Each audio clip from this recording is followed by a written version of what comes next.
Hey everybody, Mr. Supply Chain here with my good friend, Jonathan Reichental. Jonathan and I are both LinkedIn learning authors. Obviously, my expertise is around supply chain management. Jonathan is one of the world's leading experts on smart cities and technology for cities. Former chief information officer for a very innovative city out in Silicon Valley. Jonathan and I have been talking offline about what's happening right now with coronavirus, the impact that it's having on supply chains, and kind of the relationship that that has back to governments, and in particular, thinking about technology and data and how governments can help their citizens and help supply chains by using technology in a smart way and putting in place some good policies. So as we were having this conversation, we realized probably rather than it just being the two of us, we ought to have the conversation in a way that we could share it with other people so that we could, get other ideas and maybe you can find some things in here that are useful tips for you.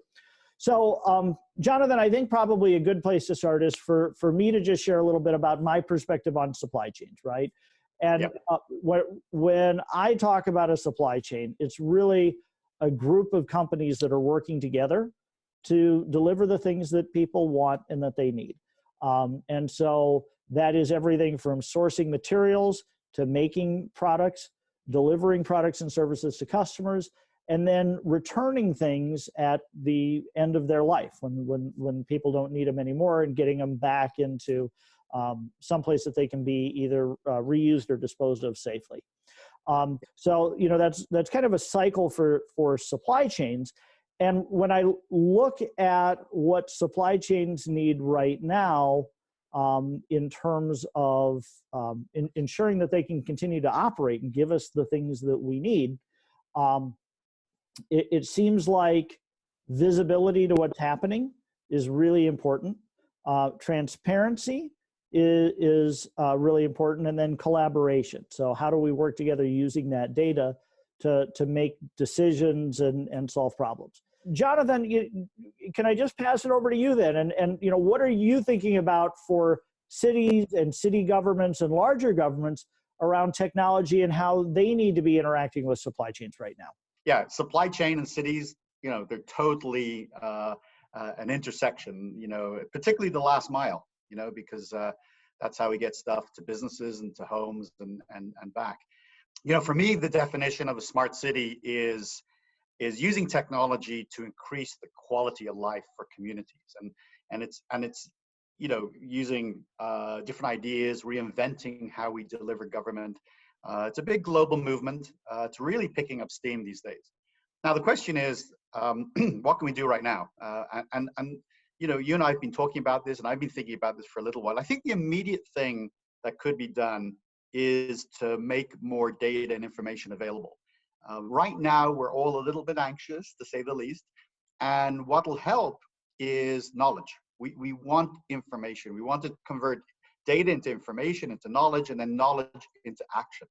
And I think governments are very good at that. They of course, data is the one thing they have in abundance.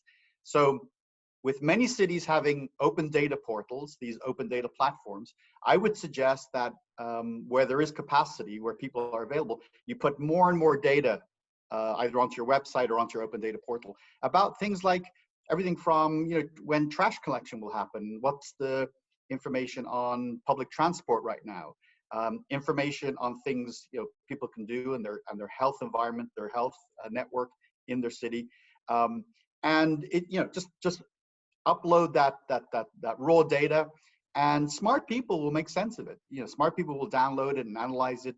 I think third parties will build analytics against it, to present it in a more meaningful way to people who have difficulty interpreting data. So I think that's an immediate thing that maybe the tech team or the data team in a city can do right now. Absolutely. So and that fits in right with that idea of visibility, right? Is how do we get access to the data that we need to make decisions? The other piece I think you and I probably agree on is historical data is good, but real-time or near real-time data is really critical. because, one of the challenges that we're facing in supply chains is so often we build forecasts, our predictions of the future, based on behavior from the past. And what we're seeing right now because of coronavirus is the future is not going to be the same as the past. That may involve a shift from a lot of quantitative methods for forecasting and into more qualitative, judgment-based forecasts until the data can catch up.